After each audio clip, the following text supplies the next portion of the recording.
Geometry 1-3, distance and midpoints. Number line distance formula. So we're going to look at the way to find the distance between 2 points, both on a number line and then also on a coordinate plane. We're also going to look at how to find the midpoints of both of those as well. So if I have a number line, so a number line is generally drawn horizontally, and I have 2 points on here, and I want to find the distance between those 2 points. We're going to call these points x1 and x2. There's a couple ways to find these. One, you could count the distance between the two, but sometimes that's not really something that you can do. So, but if I have these two values, then I can just subtract them from one another. So if I have the absolute value of x2 minus x1, then I can get my answer for the distance. You could also do the absolute value of x1 minus x2. Either one will be fine. Remember, absolute value means if it's negative inside here, then when you pull it out, it's going to be positive. If it's positive, it stays positive. So that's what the absolute value does. So let's find some distances here. If I have A equals -7 and C equals -4, and I want to find the distance between A and C, then I am going to just I'm going to say A, I'm going to call that x1, and C, I'm going to call that x2. And I'm going to say x2 minus x1. So -4 minus -7. Have all that in the absolute value sign there. Minus a negative, that's going to be plus, right? And so -4 plus 7 is 3. So I've got the absolute value of 3, which is 3. So my distance between A and C is 3. Now you might have put this on a number line. You could plot 4 and you could plot -7 and you could just count 1, 2, 3. That way, that would be fine too. Sometimes it's not that simple. So here's a way to do it if you can't put it on a number line. We're not going to do a U-try for this one. Let's move on to the coordinate plane distance formula. Now, this one is a little bit more involved, or actually quite a bit more involved. So I want to get right to it. So if I have 2 points, we're going to call this point A and this point B. Look at this nice coordinate plane somebody awesome created for you. If A is -3, 5, and B is 5, -1. The distance formula that we're going to use here, I'm going to write it down here at the bottom, and then we're going to do it up here. So the distance formula, so I'm going to say D equals, capital D for distance, equals the square root of x2 minus x1 squared plus y2 minus y1 squared. So that's the distance formula. We could go through and use the Pythagorean theorem and do a bunch of math on it and end up with this distance formula. But we're not going to do that. I don't feel like that's a good use of our time. So let's just get right into this. The first thing I do when I find, oh, that's why. Let's go ahead and instead of using the distance formula, no, let's not do it that way. Let's just use the distance formula and figure this out. All right, sorry about that.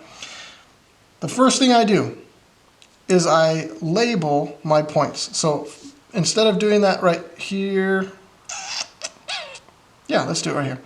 So I label my points. This is my x value and this is my y value. I'm going to call this x1 and y1. And I'm going to call this one x2 and y2. All right.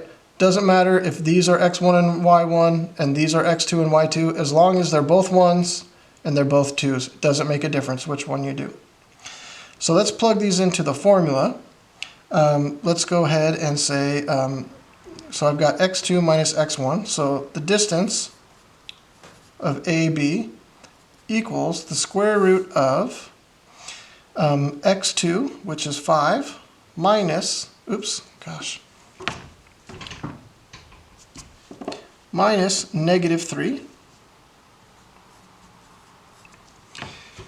squared, plus my y2, which is negative 1, minus 5, which is y1, squared.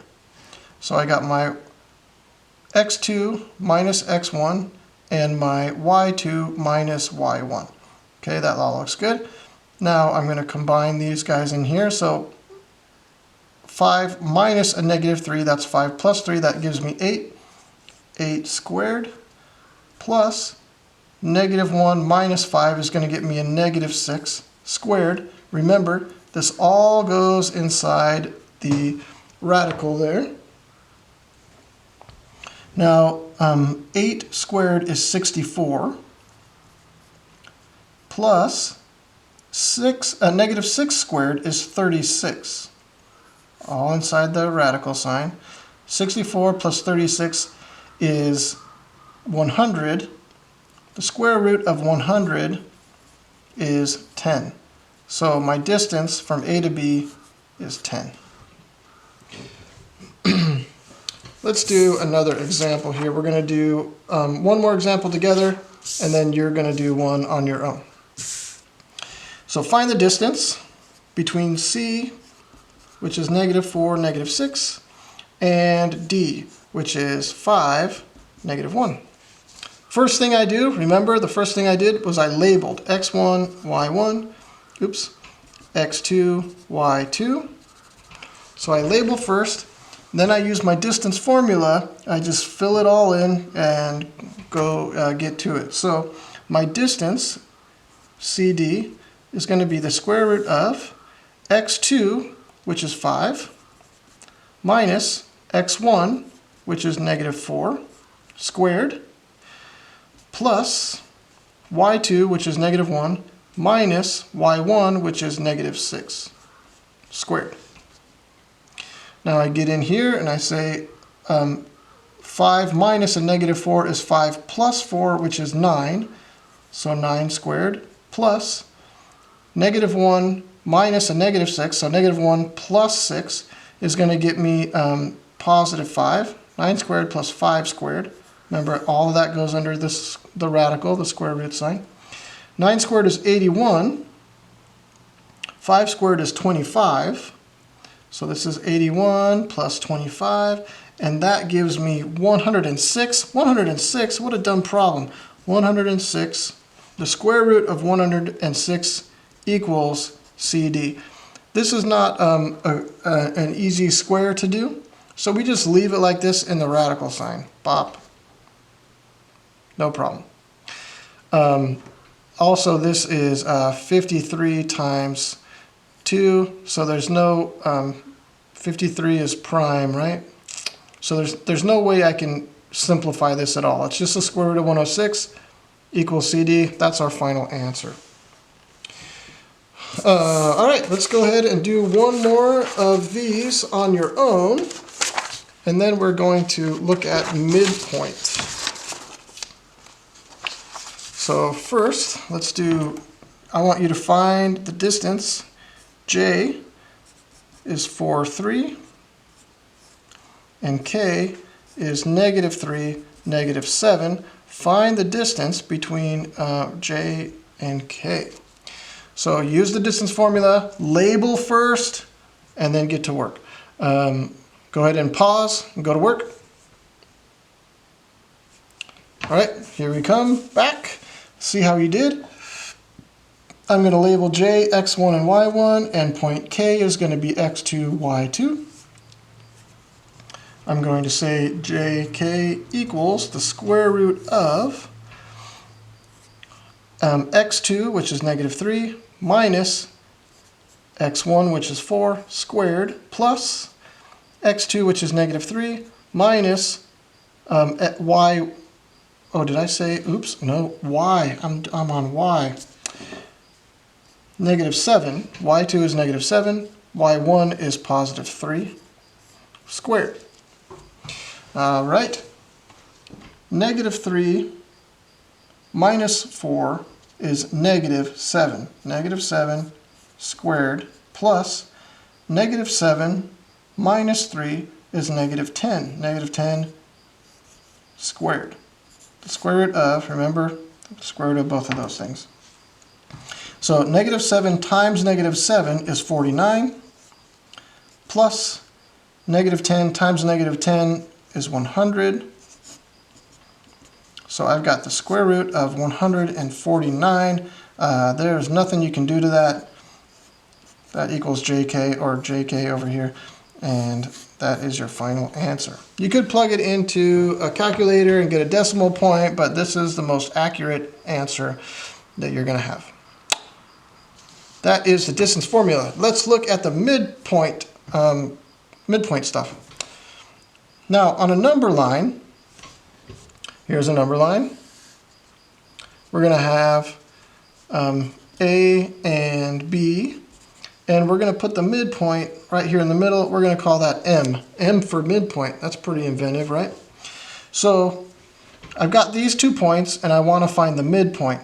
So again, I'm going to use x's, x1 and x2. The number lines, we don't use y, we just use x because it's just a horizontal line. If here's your formula. If I say x1 plus x2 and I divide that by 2, then I get m. So if I take this number, I add it to this number, I divide it by 2, I'll get this. Now, this maybe should sound a little bit familiar, like when you've taken the average of something. I've got 2 here. I divide it by that number, and then I get the average. It's, so this hopefully should be kind of like, you should kind of understand this a little bit. Now I'm going to do just one example of this because I'd like to get into the number line, into the coordinate plane quickly. So find the distances. Let's say I have a number line that where the 2 points on the number line are 7 and let's say 15. Yep. Find me the midpoint. So the way that I would do that, so if you want to try this, this is the only example we're going to do. If you want to try it, go ahead and pause and try it, and then come back and we'll do it together. Okay, I'm going to say this is x1, this is x2. I'm going to use my formula. I'm going to say 7 plus 15 over 2 is going to get me my midpoint. 7 plus 15 is 22 over 2. That equals 11. My midpoint is 11. So if you found 11 here and you count it over 1, 2, 3, 4, 1, 2, 3, 4, you'd find the middle, which is 11. So that is how you find the midpoint on a number line. Now let's get a little bit more complicated and do the midpoint on a coordinate plane. Pretty different. Still actually very similar as well. Here we go. I've got 2 points, -3, 5, and B, 5, -1. Oh, did we already do something with this segment? Maybe. All right, here's my point A, here's my point B. Let's find the midpoint. First, let me give you the formula. The midpoint is x1 plus x2 over 2 and y1 plus y2 over 2. So notice each one of these, see, remember our formula for the midpoint on a number line looked just like this. So all we're doing here is we're saying find the midpoint on the x-axis between those 2 points, and find the midpoint on the y-axis between these 2 points. Let me show you what I'm saying here on this coordinate plane here. So let's look at the y values. If I go like this, 1, 2, 3, 4, 5, 6, so that B goes right over there to that 6th spot. So 6, what's half of 6? 3. 1, 2, 3. So there's my midpoint between A and B on this axis here. All right, now let's try this one. Let's go for horizontally. 1, 2, 3, 4, 5, 6, 7, 8. So the midpoint here, half of 8 is 4. 1, 2, 3, 4. There's the midpoint on the x-axis. And so there it is. And look, here we have the midpoint of the line. So all we're doing is finding the midpoint along the y-axis, y1 and y2, and the midpoint along the x-axis, x1 and x2. So let's go ahead and do an example without counting and stuff. Let's do it with the formula. So I've got S is -6 and 3, and T is 1 and 0. So like I always do, I'm going to label these points first. x1, y1, x2, y2. Then I just plug these guys into the formula and we're done. So the midpoint is x1 plus x2, so -6 plus 1 over 2, and y1 plus y2, 3 plus 0 over 2. Now, here we have the midpoint is -6 plus 1 is going to get me -5 over 2, and 3 plus 0 is 0, so I've got 3 over 2. And that's it. So this one would have been a lot more difficult to do counting like we did up here because we ended up with fractions. A lot of times you won't have a fraction, but sometimes you do, and this is definitely a case where you have fractions. You can leave them as improper fractions if you want, or you can change it to a mixed number, which is, so this would be -2.5 and 1.5. If you wanted to do it that way, that's fine. Now let's have you use the same formula here and do your own U-try. K is 5, 12, and H is -4, 8. Label first, then use our midpoint formula to find the midpoint of KH. Go. So here we go. We're back. Hopefully you paused. If not, quick pause right now. Do the work and then come back. Label first. x1, y1, x2, y2. Now I'm going to use the midpoint formula. M equals x1 plus x2, so 5 plus -4 over 2. And my y values are 12 plus 8 over 2. 5 plus a -4 is going to get me 1/2. And 12 plus 8 is 20. 20 divided by 2 is 10. So there is my midpoint, 1/2, 10. Hopefully you guys got that all right. Let's keep going. Now we're going to get even more complicated on this back page here. Find the end point. Now this time you're given a point and or you're given a point and a midpoint, and I want to know what is the missing end point. Okay. So I've got J. J, I don't know what J is. J is going to be x1, y1. I know my midpoint, which is K, -1, 2. This one is my midpoint. And then I know my other end point, which is 3, -5. So this is my midpoint that my end point that I want to know. All right. So this is my midpoint, K. Here's how we do this. midpoint is negative 1, 2 equals, so remember my midpoint is x1 plus x2. I don't know what x1 is, I don't know what y1 is, but I do know what x2 and y2 are, remember, because this is the other end of my point. So I'm going to say x1 plus x2, which is 3 over 2.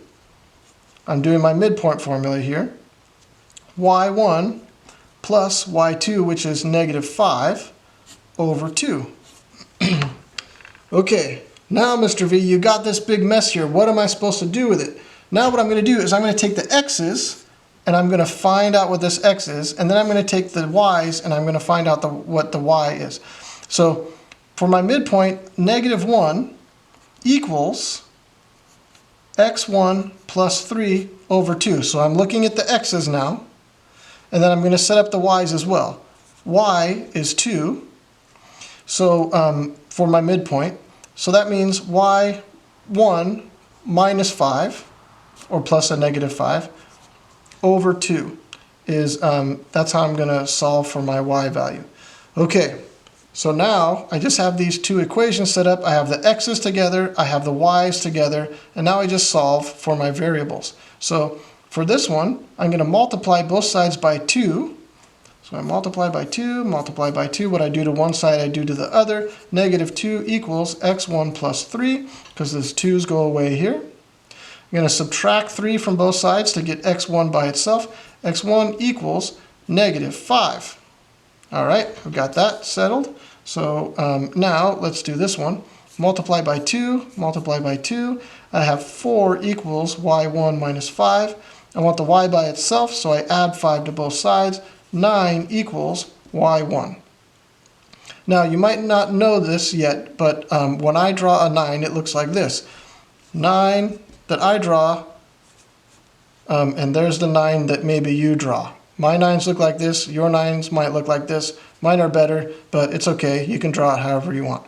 Okay, so now I have my x value and I have my y value. That means my point, J, is my x value, negative 5, and my y value, 9. Now I can think about this. I could graph this and see if this makes sense. So here's one side, negative 5 and 3. So my point is going to be somewhere, my point is going to be over here, 1, 2, 3, 1, 2, 3, 4, 5, down here. My midpoint is negative 1, positive 2, so that's going to be like right about there. And then J is negative 5, 1, 2, 3, 4, 5, and 9, which is way up here. So yeah, that works.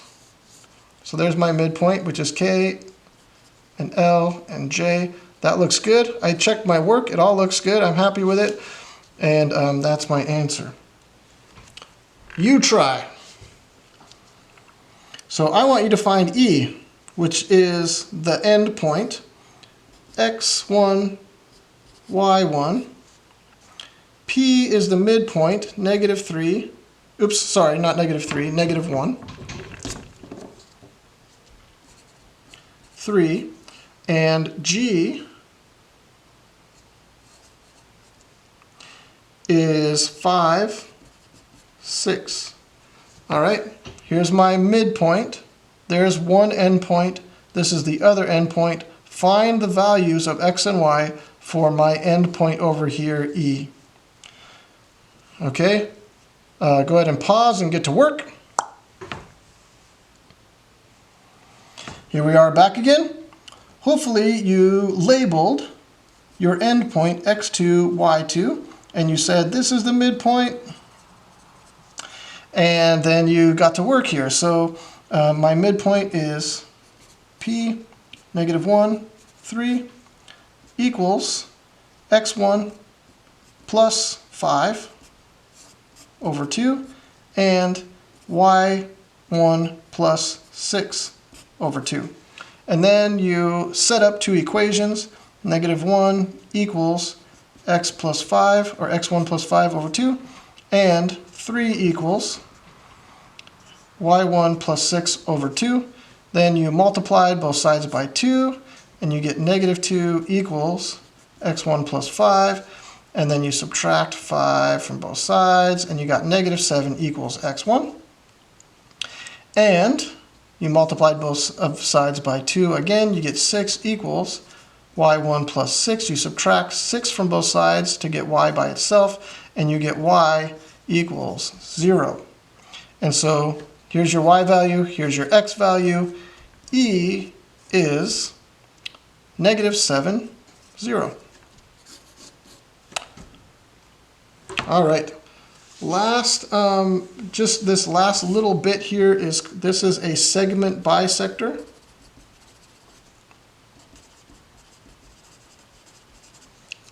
And so what we're showing here is this AB,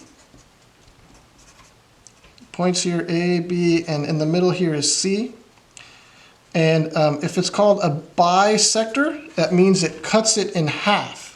And so these lines and this plane are all cutting this segment in half.